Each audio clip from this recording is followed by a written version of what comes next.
lo advertimos en su momento, están comenzando los primeros quiebres al interior del partido de la gente de Parisi por la figura de Pamela Giles. Y la materia de controversia en esta ocasión, que vamos a ver si esto escala o no, es el plebiscito que se dio recientemente al interior de ese partido político para definir a quién van a apoyar en esta segunda vuelta, en donde finalmente se determinó que había un 78% que iba a votar nulo y por lo tanto esa era la posición oficial, que es lo que ha impulsado tanto Pamela Giles como Parisi. También un 20% en segundo lugar que decían que apoyarían a Kast y solo un 2% que dicen que apoyarían a Jara.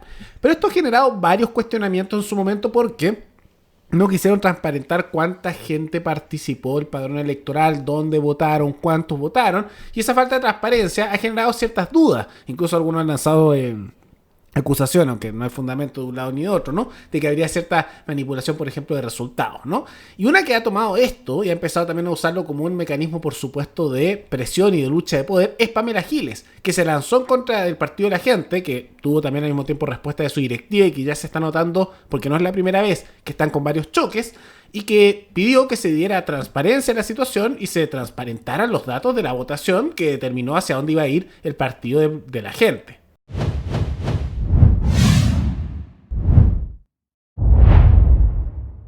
De la Gente respondió a las críticas por no revelar cuántos militantes votaron en su consulta digital defendiendo la legitimidad del proceso. Tanto en el oficialismo como en la oposición rechazaron el llamado al voto nulo, apuntando a que la colectividad se restó de una definición que es clave.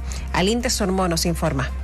La decisión del Partido de la Gente de ir por el voto nulo en la segunda vuelta no tardó en encender cuestionamientos. La consulta digital que respaldó esa postura dejó un vacío clave. El PDG aún no informa cuántos militantes participaron, pese a que más de 38.000 estaban habilitados. La falta de ese dato abrió dudas sobre la transparencia del proceso y reactivó las críticas hacia la colectividad. Desde el partido salieron a defenderse. El parlamentario electo Guillermo Valdés sostuvo que algunos buscan sembrar sospechas, pero que en el PDG no hay cocina. Recalcó que su legitimidad viene de la gente y que seguirán dando la pelea fuera de los acuerdos entre cuatro paredes.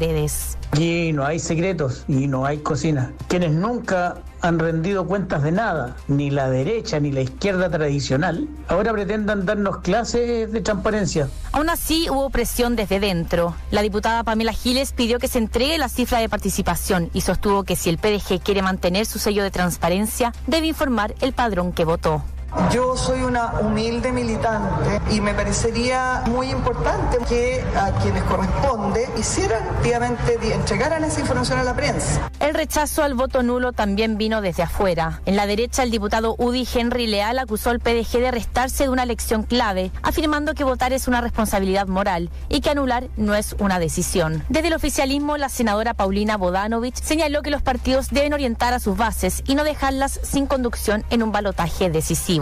¿Y qué significa esto en la práctica? El analista Roberto Munita planteó que la jugada del Partido de la Gente responde más a la estrategia de Franco Parisi que a un intento real de incidir en el resultado. Afirmó que el voto nulo podría subir por múltiples factores y que Parisi intentará adjudicarse ese incremento, aunque buena parte provenga de electores que no controla. Esta estrategia del voto nulo tiene un doble propósito. Recordemos que hubo 500.000 votos nulos y blancos en primera vuelta. Entonces Parisi puede tratar de adueñarse de todo ese bolsón de votos y decir, estos son mis votos. Con un proceso aún sin cifras de participación y un llamado al voto nulo que generó críticas desde distintos sectores, la definición del PDG se instaló como un antecedente más dentro del escenario del balotaje. Su impacto real en la elección dependerá finalmente del comportamiento de un electorado que históricamente ha mostrado poca disciplina partidaria. Ahora, esto es una señal de una lucha interna que advertimos en su momento que iba a ocurrir. El Partido de la Gente, uno de los problemas que tiene, que podrían solucionarlo, ¿cierto? No es que no sea solucionable, es la falta de un parámetro ideológico más firme. Ahora esto le permite ser un partido que arrastra muchos más votos de manera rápida a distinta gente, distintas tendencias. Y podría seguir haciéndolo incluso con cierto parámetro ideológico, pero la falta de ese parámetro ideológico firme hace que dentro de dicho partido haya personas que sean más a la derecha como Olivares, tienes a otros mucho más a la izquierda como Pamela Giles, tienes a otros que son más de pensamiento libertario en temas económicos y pro libertades morales como Juanma Valenzuela, como tiene a la hermana de Parisi, que venía de la UDI originalmente, que ha hablado también de que tiene por lo mismo una buena imagen de José Antonio Kast, ya que eran del mismo partido en su momento, y tienes así algunos otros que venían del PPD. Es un tema variopinto, ideológico muy amplio, y siempre es necesario en toda organización partidista tener ciertos principios que uno lo guían, y no tienen por qué ser los mismos principios que otros partidos. Yo diría que si ellos tuvieran una agrupación de principios, debería ser en pos del regionalismo, de impulsar estructuras que dependan menos del Congreso y más de democracia participativa directa en las regiones, de bajas de impuestos, porque tiene un mensaje pro mercado en la campaña de Parisi, de mano dura en temas migratorios, en temas de seguridad, o sea, un partido que sea liberal en temas económicos y morales, con un tinte fuerte regionalista y al mismo tiempo con una política bien dura migratoria y de proyectos de desarrollo a nivel nacional. Eso podrían haberlo hecho, pero no han ni siquiera colocado eso como pilares, que tampoco son tan detallados, pero que podrían ser base como directiva de ya. Hay cierto margen amplio, pero dentro de un espacio ideológico, no. Entonces le empiezan a ocurrir estas cosas. Ahora, en este caso, más allá de que yo creo que Pamela Giles es una figura preocupante, que es inteligente, que es carismática y que por lo mismo dice cosas razonables de vez en cuando, pero que es peligrosa por eso, en este caso creo que tiene razón. La transparencia nunca creo que sea mala, que se van a hacer estos plebiscitos internos, que se conozcan la cantidad de datos, y todos sabemos además que no es tampoco significativo a nivel del votante de Parisi, porque ¿qué? ¿Cuántos militantes tiene ese partido? 38.000 más o menos. Incluso si hubieran participado todos, es una cantidad ínfima en comparación a los millones de votos que sacó Parisi a nivel nacional, y sabemos además que los votantes de París terminan apoyando lo que quieren en la segunda vuelta, no le hacen mucho caso. Entonces, ¿por qué tanto secretismo? La transparencia es buena, pero más allá de eso, esto es claramente un elemento que se enfoca dentro de una lucha de poder bien fuerte al interior del partido de la gente. Por eso, ante esa petición de Pamela Giles, apareció el presidente de ese partido diciendo que las decisiones estratégicas las tomo yo con la directiva y que por lo tanto no iban a ceder. Es lo que dijo Rodrigo Batuone, que es el presidente de dicho partido. Tema aparte, se han fijado que hay mucho como de ascendencia italiana, pues se nota por los apellidos dentro del partido, ¿no? Tema aparte, una cosa que uno nota, ¿no? Pero dentro de eso, él dice que tiene que haber un tema estratégico, que esto se manipule, y otros congresistas le han respondido a Pamela Giles diciendo que aquí no hay nada raro, etc.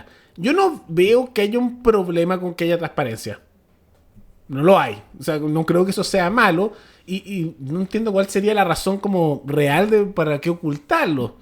Que los van a atacar, o sea, se los van a atacar que sí o que no, o sea, yo creo que hay un tema de transparencia. Ahora, más allá de eso, esto sí es el segundo incidente que se da con Pamela Giles por otras razones. Ya en el pasado, por otros temas también han chocado. Por ejemplo, Pamela Giles, recordemos, que dijo que le iba a hacer la vida imposible a Kast una vez que él ganara la presidencia, y que le iba a bloquear no solo ella, sino todos los congresistas del PDG, los proyectos para prácticamente hacer un sabotaje a su gobierno. Una reforma tributaria en un eventual gobierno de José Antonio Kast, ¿tendría que ser una reforma tributaria con IVA diferenciado, con algunas de las cosas que están en el programa de Parisi y que se entiende son importantes para sus votantes? José Antonio Kast le rinde cuentas al Altísimo y tiene un partido leninista, el partido más leninista de Chile. Esas van a ser sus ventajas, pero va a tener un gobierno desastroso. Da lo mismo la reforma tributaria que proponga, va a ser gobierno, seguramente se va a ir a vivir a la moneda y esa va a ser su primera medida. Va a ser muy relevante lo que haga, por ejemplo, a mi juicio, que no se le ocurra la mala idea de gobernar por decreto, y le va a ir probablemente bastante mal porque va a tener un Congreso complicadísimo y donde estaré yo seguramente haciéndole la vida imposible. Usted y el resto de la bancada como oposición, por lo que entiendo.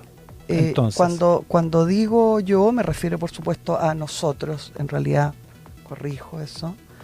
Y claro, yo creo que probablemente nosotros, como no somos partidarios de ninguno de estos dos personajes ni de su equipo, muy probablemente vamos a estar en una oposición. Y en ese momento los que salieron a criticarla fueron varios congresistas del Partido de la Gente y su misma directiva, diciendo que el mismo presidente diciendo la estrategia lo hago yo, el mismo mensaje, y también varios diputados de dicho Partido de la Gente dijeron que, y cito, lo que farandulice nuestro mensaje no corre, y la criticaron con este mensaje de hacer la vía imposible, que yo creo que en este caso los que criticaban a Pamela Giles con este punto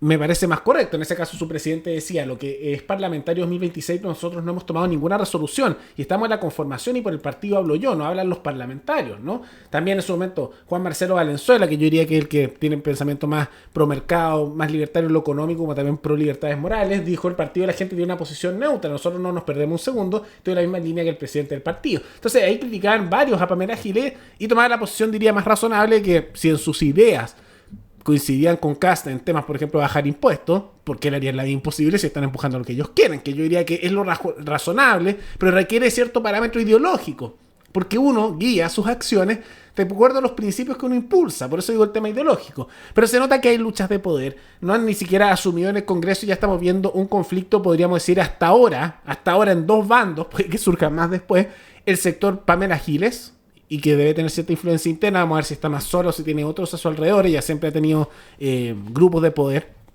y también los otros que están detrás de esa directiva, que parece ser la mayoría, pero ya hay un cierto conflicto en lo que podríamos llamar el ala derecha, digamos, y el ala izquierda del partido de la gente, por decirle un nombre, ¿no? Pero ya empieza eso, y yo advertí que iba a pasar. Pamela Giles tiene muchos votos, sí, arrastra gente, claro, da buenos resultados electorales, sí, pero es muchas veces un salvavidas de plomo por eso, porque es peligrosa y no es la primera vez que ella ha intentado apoderarse de un partido. Y a mí no me sorprendería para nada que ella intente después apoderarse de dicho partido, como lo hizo con el Partido Humanista en su momento. Pero más allá de todo eso, ¿qué les parece esta de los primeros conflictos, controversias que se dan al interior del partido de la gente? ¿Creen, como menciono aquí, que les falta tener un parámetro ideológico más firme? Y de ser así, ¿creen que el que menciono yo es como el que deberían enfocarse? Además lo diferenciaría de otros partidos, ¿no? Ser más regionalista, no hay partidos realmente regionalistas en Chile, ser pro mercado, pero también pro libertades individuales y con un enfoque también duro en tema de delincuencia y seguridad. Sería como una alternativa no igual a las que da la derecha y distintiva también de las que hace la izquierda, y queda un poco con el mensaje que dan ellos. Pero bueno, todo eso coméntenlo abajo. Y antes de terminar, quisiera recordarles que pueden recomendar noticias tanto de Chile como de otros países del mundo para otro video. Nos veremos en el siguiente programa. Hasta luego.